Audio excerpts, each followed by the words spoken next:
Hi,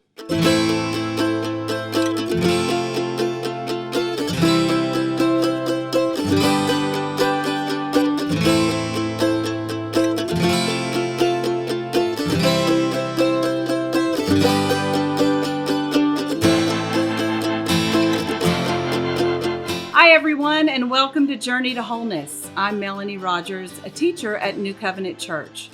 This is our fourth session titled The Sideways Movement of Manipulation. And today, our teaching comes to you from Pastor Nick Honorkamp. Today's video is part of our Journey to Wholeness video series, and we're going to talk about control and manipulation. I want to talk about the mechanics of manipulation, but also what to do when we sense that we're trying to be manipulated by somebody else. Murray Brown uses a phrase called differentiation. And that is, how are we uniquely different from every other person?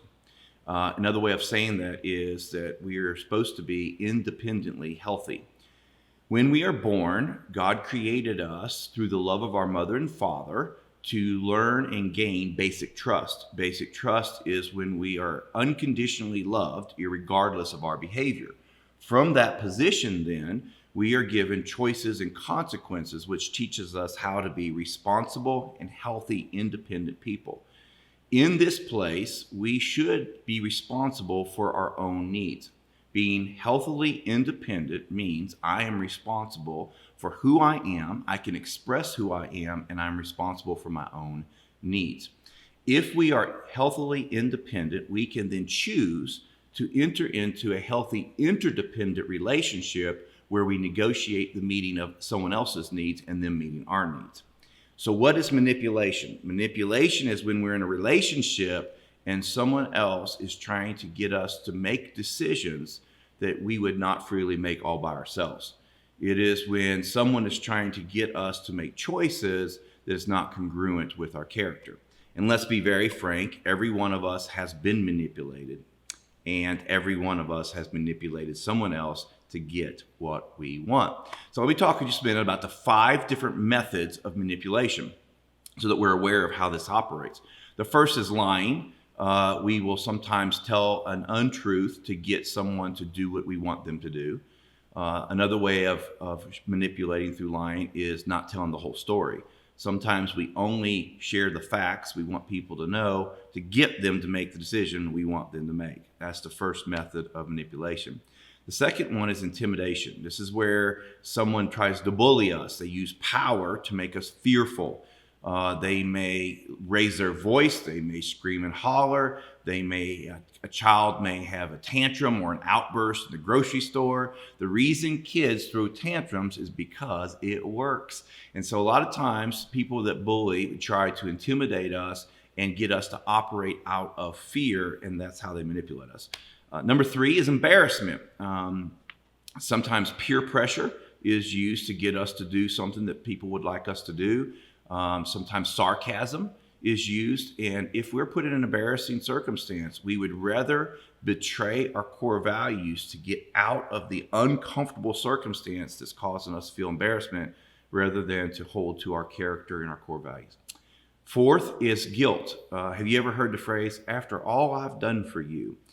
Sometimes people will do things for us, building a bank account that they anticipate being able to withdraw on later. And many times we live in the now, in the current reality, and not paying attention that somebody's intentionally laying up a bank account so that they can make a withdrawal later. And so we got to be careful that we do not let people guilt us into doing something that betrays who we are at the core of who we are. The fifth one is to play the victim. Sometimes people share their hopelessness or their helplessness in the attempt to get you to meet their need. And sometimes people even turn on the waterworks and cry to get you to do what they want you to do. I used to have an employee that every time I had to say something difficult to them, they would just start crying. And finally, I realized they were using their tears to end the conversation. So one time when I had to say something difficult, they started crying, and I just reached over and touched their hand and said, "That's okay, you go ahead and cry, and when you're finished, we'll go ahead and finish this conversation." And that helped to fix the problem of always stopping the conversation just because of tears. So that's the 5 methods of manipulation: lying, intimidation, embarrassment, guilt, and playing the victim. So now let's talk about the 6 steps of dealing with someone who's trying to manipulate us. The first step is to be aware of what's going on. A lot of times we like to ignore our negative emotions, but it's important that when someone comes to us and makes a request or even a demand, that we pause for a second and clarify, what are we feeling? Do we feel guilt? Do we feel embarrassment? Do we feel intimidation? Do we feel a victim that our choice is being taken from us? So the first step of dealing with manipulation is just being aware of what we're feeling in that conversation. The second step is to create a delay, to create a pause. We do not have to answer the manipulator in the moment. The best thing we can do is hear them out, tell them we'll get back to them, and then go away and process, is this being true to myself? Is this a choice I want to make before we answer that person? The third thing is we need to realize that we have a choice, that we can say yes and we can say no.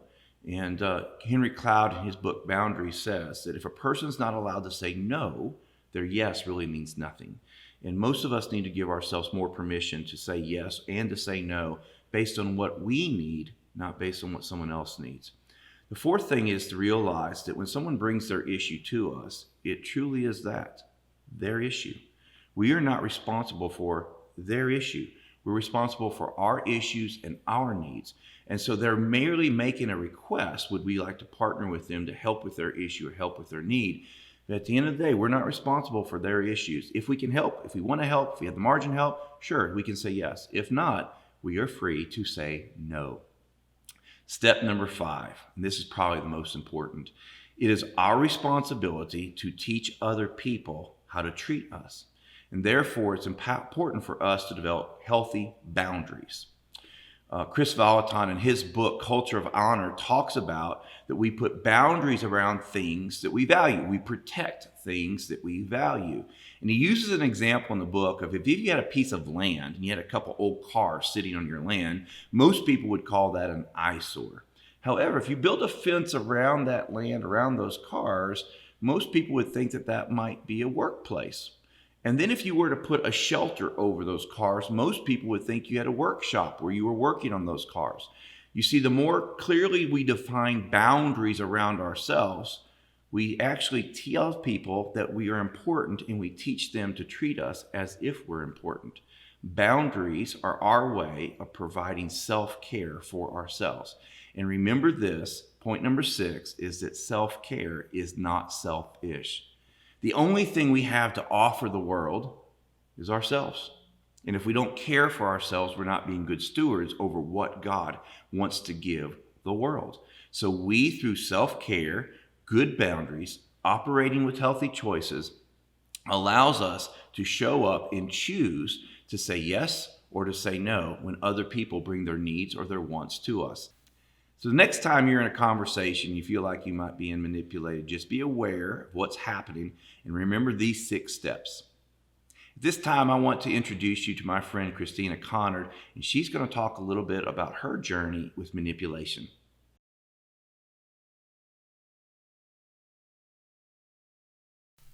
Hello, my name is Christina, and I'd like to share with you today about my journey on overcoming manipulation.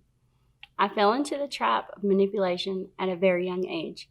My father was an alcoholic who regularly beat my mom, especially when he'd come home and the house wasn't perfect. So I started by cleaning all the time. It became so ritualistic that I still do it. When I was 16, me and my best friend were going to her house to stay the night, and we stopped at Ingles. And as we were stopped at the light to leave, a man got into the back seat with a gun, and he took us on top of Spivey Mountain, and he raped us. We were able to escape the next morning. But even in a traumatic situation like this, I knew how to manipulate the situation. I read once that a manipulator will allow you to speak first to establish a baseline, looking for weaknesses. I could see very quickly this man had an issue with self-worth and acceptance. So we talked to him, and we made him think we understood why he was doing what he was doing. That is what manipulation is all about: self-preservation and ultimately getting what you want. The following April, not quite a year later, I was driving down Long Shoals Road with my other best friend when an old school bus that had been turned into an RV came through the red light, hitting our car, which was a CRX with no backseat. My best friend was killed instantly, and I wasn't expected to make it through the night. These two earthquake experiences led to some pretty severe pain, which led me to the doctor, where I was simply given pain pills, but no explanation to the effects they would eventually have on every aspect of my life. My addiction came on hard and fast. Eventually, I lost everything, including my kids. I wish I could say that I got help at that point, but I didn't. During my addiction, I manipulated men the most.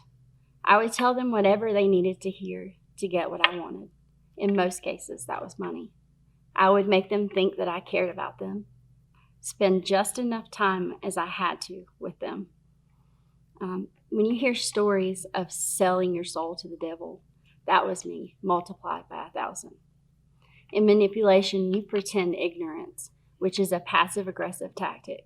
You manipulate the facts to suit your goal, lying, to being two-faced, blaming them for your own victimization. I spent my days manipulating every person in my path to get the desired outcome. I manipulated every person or family member I had because of a need to be in control. The internal powerlessness that I felt had to be balanced. Desperation takes over any sense of morality, and the guilt is paralyzing. I would go to one family member to ask for money, and when I wouldn't get it, I'd ask another. I would cause arguments just so that I could serve as the mediator. I would demand that I get what I want and make threats to hurt or manipulate when I didn't.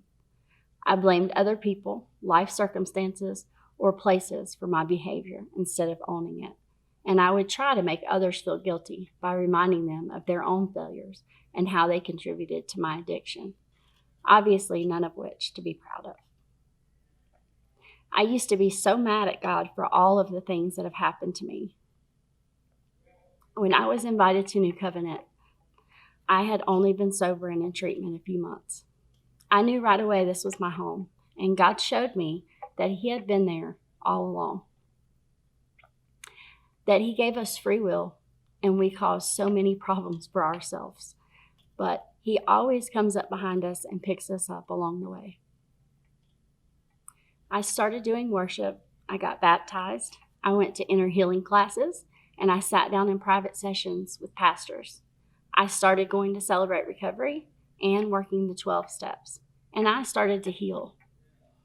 God has shown me that we can't stuff our issues, our trauma. We have to revisit it, deal with it, and heal. In the process, we learn tools that help us cope better with life's hurts, habits, and hang-ups. I joined a women's group where I learned that friendship and community is key. Relationship is important to God, and it should be to me. Today, I have my nursing license back. I am able to minister to my patients and to my coworkers. I got remarried, and I now have a 3-year-old, and my daughter is home full-time. She just got saved, and I got to baptize her. I am the ministry leader for Celebrate Recovery here at New Covenant Church, and I just got the award for 2019 Adult Recovery Champion for the work that I do in the community. I don't mention any of this to boast on myself, but to give the glory to God, because He is the reason that I've been given a second chance. He is the reason my recovery changed from multiple short sober attempts to real lasting recovery. Alone, I can't do anything, but with God, I can do all things. Thank you for giving me a chance to share some of my story. Thank you, Christina, for that vulnerable testimony. Now we're going to pass it back to our facilitator so you can all participate in discussion questions. We want to remind you all that this is a place for community and care, and most importantly, trust. We want to care for the person rather than counsel the problem. This is your space for grace.